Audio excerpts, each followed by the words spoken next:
We have the following. We have BCl3.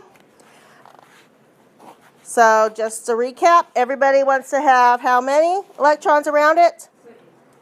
Everybody needs 8, except for hydrogen needs 2, beryllium needs, and boron needs 6. All right, so if we were to draw this, and that's what we have, it is, if you cut it in the line, the symmetry is kind of funny, but is the same atom around, is it the same atom around it? Is it all chlorines around it? Yes, since it's all chlorines around it, then it's going to give us a non-polar bond. We're going to equally share them. Now, if we take one of those chlorines and we replace it with a hydrogen, then it becomes polar because we don't have the same atom around it. Trigonal planar, okay. BEI2, again, we did the needed, available, shared. That is what it looks like because beryllium needs 4. It's linear, and it has the same atom around it, so it is non-polar. And no lone pairs on the central atom. So if I were to draw NH3, needed is 14, available is 8, shared is 6, divided by 2, 3 bonds. So N, H, H, H. I put in my bonds. So there's my 3 bonds, which counts for 6 electrons. I have 2 electrons left over, so where do they go? On the end. What is the shape? Pyramidal. And what is the polarity? Polar, nonpolar? Polar. Always, always, if those are there, it's going to be a polar. And now, I have the same atom, but this time I am adding a hydrogen to it. So my needed stays the same. Everybody still needs 14. Wait. 14. 16. Oh, 16. Sorry, yes. 16. But what's available is we take it, one of the electrons away. So we have 5 plus 4 is 9. We have 9 electrons available, but we're taking one away because we have a positive 1 charge. So we have 8 available. Shared is 8. Divided by 2 is 4. So we draw it again. NH, H, H, H. Put in our bonds. 2, 4, 6, 8. What I want to do is I want you to be able to look at that and say that is an ion. So we're going to just surround this in brackets. That's the extra step we have to do for an ion. Surround it in brackets, and then up at the top right-hand corner, put the charge. So whenever you have a charge, only your available number changes? So you would calculate your needed, still like you needed the same amount, and then whatever the charges you take, you add or subtract that from the available? Yes. How do we tell it's an ion just by like looking at the thing? How do you know it's an ion? Yeah. By looking at this. By looking at the by formula. looking at just like the, I don't know, the thing we drew. By looking at the thing we drew. To know that it's ion, then it has to have those brackets around it. And we know it's an ion because that charge on the original formula that's given to us. Okay. Does that answer your question? Okay. So it's always going to be an ion if it has a charge. If it has a charge, it's an ion. Any other questions? Okay, so what we're going to talk about today are intermolecular forces. So these are called intermolecular forces. I call them IMF. Intermolecular forces. An interstate does what? It's a highway that connects from one state to another state, okay? An intermolecular force is going to be a force or a bond that connects one molecule to another molecule, okay? What we have been talking up to this point about are intramolecular forces, forces within the molecule, forces that make the molecule up, ionic bonds, covalent bonds, metallic bonds. All of these are intramolecular forces. They're the ones that make up the molecule.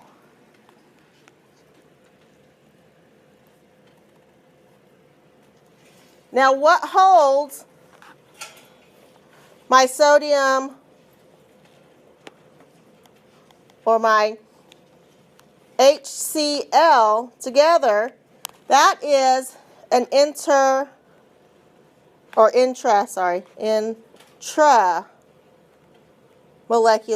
force. But you just don't have one HCl.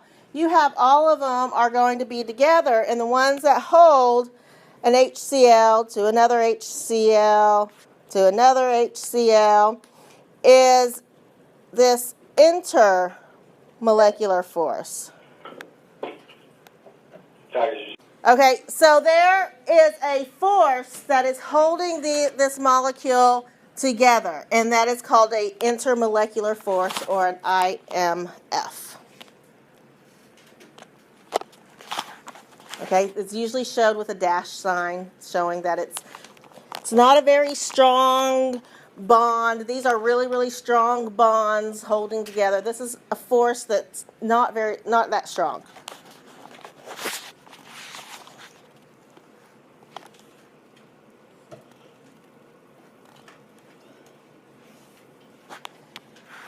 So this is an intermolecular force.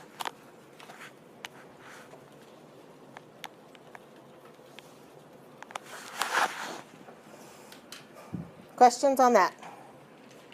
So let's go over the different types.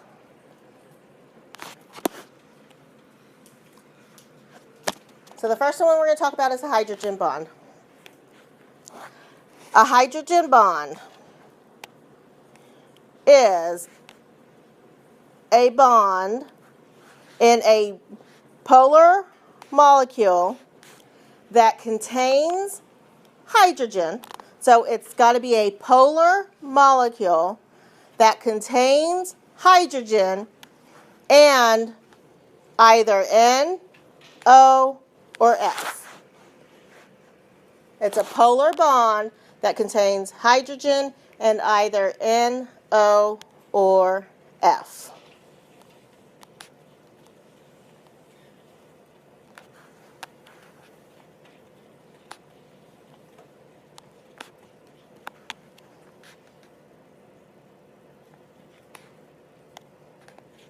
So, lots of the time, you're going to have to draw these to see if it's polar or nonpolar, to determine if it has that hydrogen bond. Are there like a lot of questions on our test about this? Or just like... There's a couple. So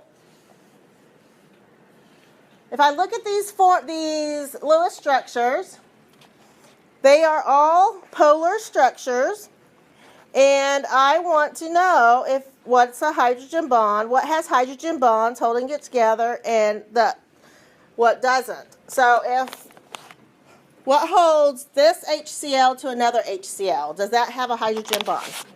No hydrogen bonds. What about water? Does that have hydrogen bonds holding it together? Yes.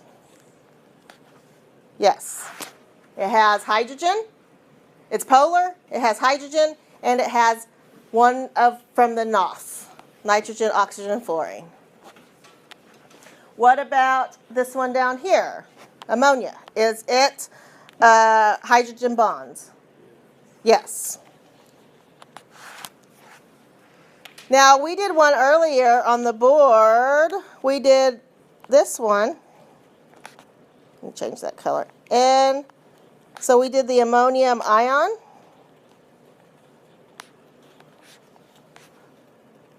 With the +1 charge. Is that a hydrogen bond? Why is it not a hydrogen bond? What's its polarity? It's non-polar. So it has to be a polar molecule. This is a non-polar molecule that contains N and it contains H, but it doesn't have hydrogen bonds. Are all ions non-polar? No. Okay, any questions on polar bonds? Or, sorry, hydrogen bonds. All right, next we're going to go to a dipole-dipole.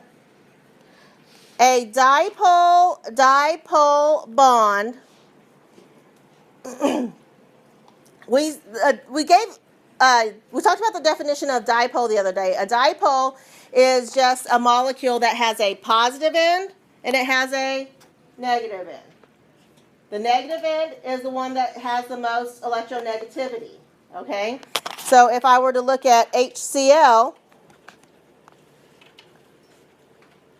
this is a dipole. My Cl is the most electronegative, so it's a partial negative, while my H is a partial positive. Those are my dipoles, okay? Now, what happens in a dipole-dipole molecule? This has to be a polar molecule. It has to be a polar molecule. So we have these dipoles, and what happens is the positive of one molecule is attracted to the negative of the other molecule. Okay, this one will be attracted to an H. And this one's going to be attracted to a Cl. And this is going to be attracted to this H.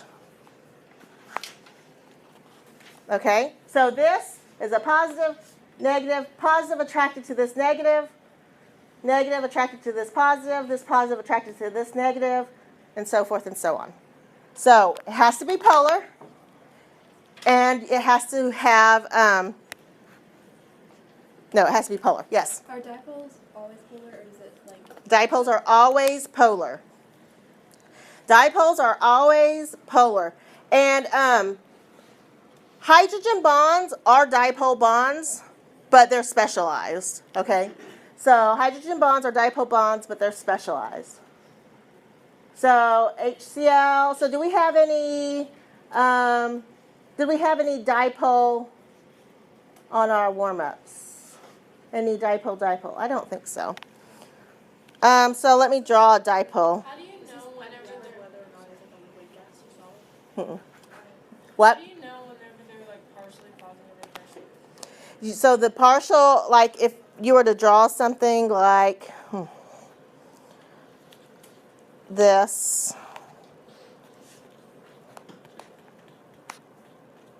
If I had something like that, okay, and fill out the octets. Who's the most electronegative between chlorine and hydrogen? Chlorine. So that's where my partial negative is going to go. And then the other one will be the partial positive. Okay, so these electrons are being pulled this way. And that's where my pull is being pulled up towards the chlorines. Okay, next is called the London dispersion.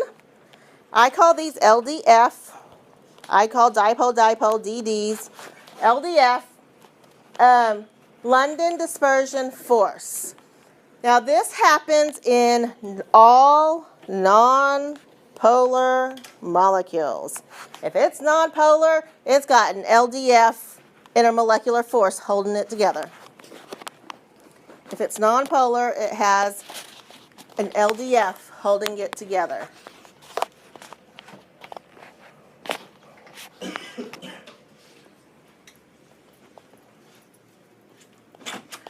what happens here is we do not have a dipole, okay?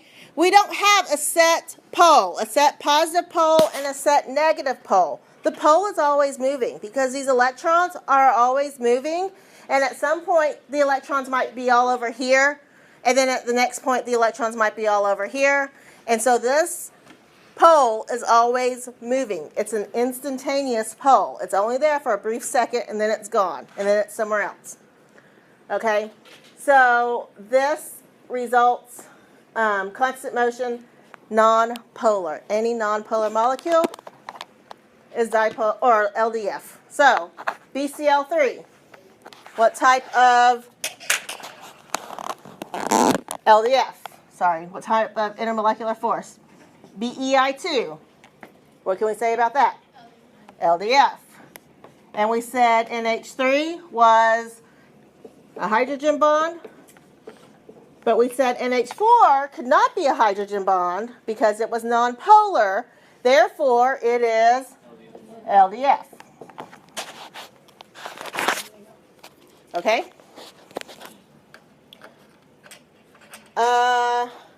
So if I were to draw, let me draw, oh no, we'll just go and do some examples. All right. A, this force right there between the H and the F, what is it? LDF, hydrogen, or dipole? Dipole. It's a dipole, but does it have hydrogen in it? And does it have NOF in it? No. It's got F in it, so it is a hydrogen.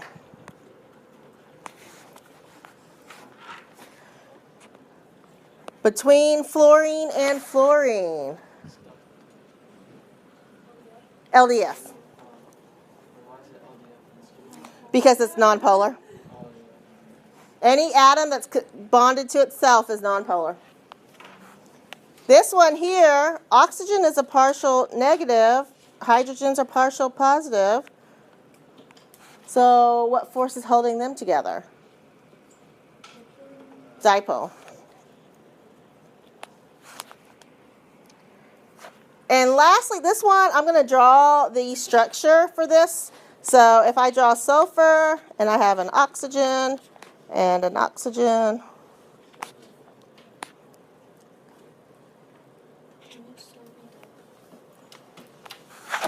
So what type of bond is that? Or what type of force, huh?